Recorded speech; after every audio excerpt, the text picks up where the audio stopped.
குரு பிரம்மா, குரு விஷ்ணு, குருதேவோ மகேஸ்வரः, குரு சாட்சாத் பரபிரம்மா, தஸ்மை ஸ்ரீ குருவே நமக. என் அன்பு நெக்ஸ்ட் ஜென் நேயர்கள் அனைவருக்கும் என் அன்பு வணக்கங்கள்.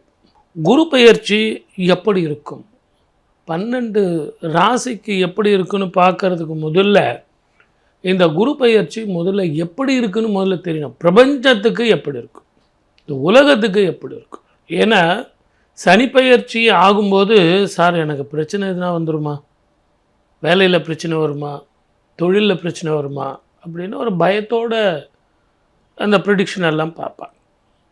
ஆனால் இந்த குரு பெயர்ச்சி வரும்போது சந்தோஷத்தோடு பார்ப்பாங்க. சுப பலன் வரப்போகுது, கெட்டி மேளம் கொட்ட போகுது, வேலை வாய்ப்பு வரப்போகுது, வீடு வாங்க போகிறேன் அப்படின்னு நிறைய நமக்கே தெரியுமே. சுபர் பார்வை இல்லையா, ஸ்தான பலம் கிடையாது, அவருக்கு பார்வை பலம் தான் 5, 7, 9. அதில் இந்த ஆண்டு உங்களுக்கு பார்த்திங்கன்னா தமிழ் புத்தாண்டில் குரு ராஜாவாக வர்றார். இந்த குரு ராஜாவாக வரும்போது குரு கடகத்தில் போய் உச்சம் பெற போகிறார். 12 ஆண்டுகள் பொறுத்து இந்த வீட்டுக்கு வரப்போகிறார். ஒவ்வொரு வருடமும் ஒவ்வொரு புஷ்கரம் வேற நடக்கும். ஒவ்வொரு நதியில் குளிச்சிங்கன்னா உங்களுக்கு புண்ணியங்கள் கிடைக்கும். இந்த 12 ஆண்டுகள் கழித்து கடகத்துக்கு வரும்போது உச்சம் பெற்ற இந்த குரு இந்த பிரபஞ்சத்துக்கே நல்ல ஒரு வாழ்க்கையை கொடுப்பார்.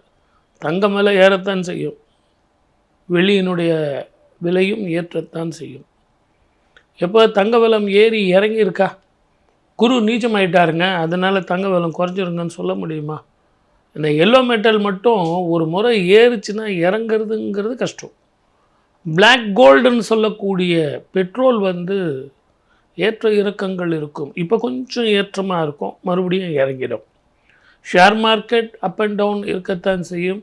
ஷேர் மார்க்கெட்டில் மிக கவனமாக இருக்கணும். இந்த ஆண்டு குரு பயிற்சி சார் அப்படின்னு எல்லாரும் சொல்கிறோமே ஒழிய 3 விதமான நிலைகளில் குரு பயிற்சி ஆகிறார். அது என்ன அப்படின்னா, மிதுன ராசியில் குரு இருக்கார், அதில் இருந்து குரு மாறுறார், கடகத்துக்கு மாறும்போது உச்சம் அடைகிறார். இங்கே கூட 5 மாதம்தான் இருக்கார். மறுபடியும் சிம்மத்துக்கு போய் அதிச்சாரமாக மாறுகிறார். அதிச்சாரமாக போயிட்டு திருப்பி வக்கரம் பெறுகிறார். ஸோ 1 வருஷம் இருக்கக்கூடிய குரு உச்சம் பாவம் கடகராசிக்கு பார்த்திங்கன்னா கண்டகச்சனி, அஷ்டமசனி அப்படின்னு 5 வருஷம் அப்படிங்கிறது 5.5 வருஷமாக போயிடுச்சு. இப்போ பார்த்திங்கன்னா 1 வருஷம் இருக்க வேண்டிய குரு 5 மாதம், அதில் ஒரு 3 மாதம் 8 மாதம்தான் இருக்கார்.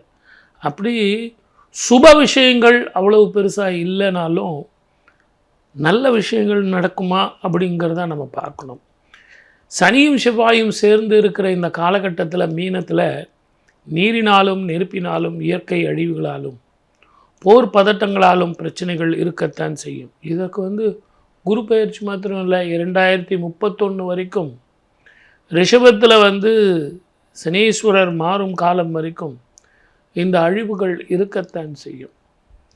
அதே மாதிரி குருவனுடைய சாதகத்தினால மலை போல வர பிரச்சனைகள் பனி போல மாறும்ன்ற நம்பிக்கை நமக்கு உண்டு. அதே நேரத்தில் இந்த குருவோடு சேர்ந்து கேதுவும் இணைய போகிறார். ஞானகாரகன் 18 வருஷத்துக்கு ஒரு முறை அந்த வீட்டுக்கு வரப்போகிறார். அப்போ குருவும் கேதுவும் இணையும் காலத்தில் 12 ராசிக்காரர்களும் 27 நட்சத்திரக்காரர்களும் கண்டிப்பாக காசி, கயா, ராமேஸ்வரம் போயிட்டு பித்ருக்களுக்கு தர்ப்பணம் பண்ணுறது அப்படிங்கிறது ரொம்ப ரொம்ப விசேஷமானது. ஆகவே பொது பலன் சொல்லியிருக்கேன். இதெல்லாம் உங்களுக்கு இன்ஸ்டன்ட் ஃபுட்டு தான். உங்கள் ஜாதகத்தில் எப்படிப்பட்ட பலன்கள் நடக்கும், மகாதிசைகள் இருக்குது அப்படிங்கிறத பார்த்து குரு உங்களுக்கு பலன் தருவாரா, உச்சமா நீச்சமா, குரு தசை நடக்குதா அப்படிங்கிறத பார்த்து தான் பலன் சொல்லணும். இருந்தாலும் யூடியூப்பில் ஒரு இன்ஸ்டன்ட் ஃபுட்டு மாதிரி இந்த குரு பயிற்சி எப்படி சார் இருக்கும் அப்படிங்கிறதுனால இது கொடுத்துருக்கேன். பொது பலன் சொல்லியிருக்கேன். சர்வ ஜாக்கிரதையாக இருங்க. அதே நேரத்தில் 12 ராசிக்காரர்களுக்கு எப்படி இருக்குன்னு சொல்லிட்டு இப்போ நம்ம பார்க்கலாம். வாங்க நிகழ்ச்சிக்கு போகலாம். மிதுன ராசி நேயர்களுக்கு எப்படிங்க இருக்கும்? ஃபர்ஸ்ட் கிளாஸாக இருக்கும். ரொம்ப நாளாக எதிர்பார்த்துக்கிறீங்களே, அந்த ஆப்பர்ச்சுனிட்டி எனக்கு கிடைக்குமா, முதல்ல வேலை கிடைக்குமா, வியாபாரத்தில் ஒரு நல்ல ஒரு கேர்டேக்கர் எனக்கு வருவாரா, நல்ல பார்ட்னர்ஷிப் வருமா, நல்ல கஸ்டமர் கிடைப்பாரா? பார்ட்னர் கூட தேவையில்லை சார், நல்ல கஸ்டமர் கிடைச்சா போதுமே. வெளிநாடோ வெளி மாநிலமோ வெளியே மாவட்டமோ நல்ல கஸ்டமர் போதும் சார். பெரிய பெரிய கஸ்டமர் கூட வேணாம், ஒரு 10 கஸ்டமர் நல்ல ஆளுங்க இருந்தால் போதும், அது கிடைக்கும். மிதுன ராசிக்கு அந்த முன்கோபத்தை விடணும். திருமணம் நடக்காமல் நிறைய பேருக்கு தள்ளிகிட்டே போயிடுச்சு, அவங்களுக்கெல்லாம் அற்புதமான காலம், திருமணம் நடக்கும். பானை பிடித்தவள் பாக்கியசாலி, அவள் உங்கள் வீட்டுக்கு வரப்போகிறா. ஆகவே இவ்வளவு நாள் கைக்கு எட்டியது வாய்க்கு எட்டாமல் கஷ்டப்பட்ட உங்களுக்கு இப்போ வருமானங்கள் கூடும், மகாலட்சுமி வாசம் வீட்டில் வந்து சேரும். குழந்தை பாக்கியம் இல்லாதவர்களுக்கு குழந்தை பாக்கியம். இது எல்லாத்த விட திருமணத்தில் இருந்து வந்த தடைகள் போகும். அப்படின்னா ஏற்கனவே திருமணமாகி சில பேர் பிரிந்து வாழ்ந்திருப்பீங்க, அவங்களுக்கெல்லாம் ஒரு விடுதலை காலமாக இருக்கும். திருப்பியும் சேர்ந்து வாழக்கூடிய, குழந்தைகளோடு சேர்ந்து இருக்கக்கூடிய சில பேருக்கு அந்த வேலையினால், வியாபாரத்தினால பெங்களூரில், மைசூரில், கர்நாடகாவில் எங்கேயோ இருக்கேன் சார், பாண்டிச்சேரியில் இருக்கேன், கோயம்புத்தூரில் இருக்கேன் அப்படின்னு சொல்கிறவங்க கூட இப்போ இனிமேல் சேர்ந்து நீங்கள் குடும்பத்தோடு இருக்கலாம், குழந்தைங்க நல்லா படிக்கலாம். சார் நான் ரொம்ப கஷ்டப்பட்டு மார்க் போடவே மாட்டேன்றாங்க, எழுதுகிறேன் சார் நான், ஆனால் மார்க் வர மாட்டேங்குது. ஆனால் உங்களுக்கு இனிமே வந்து மெமரி பவர் கூடும். கொஞ்சம் காலையில் படிங்க, நைட்டில் ரொம்ப கண்ணை முழிச்சு படிக்காதீங்க. பசுமரத்து ஆணி அடித்தா மாதிரி அற்புதமான பலன் கிடைக்கும். இதே நேரத்தில் உங்கள் ஜாதகத்தில் ஊர் பிரச்சனையில் போய் தலையிடாதீங்க.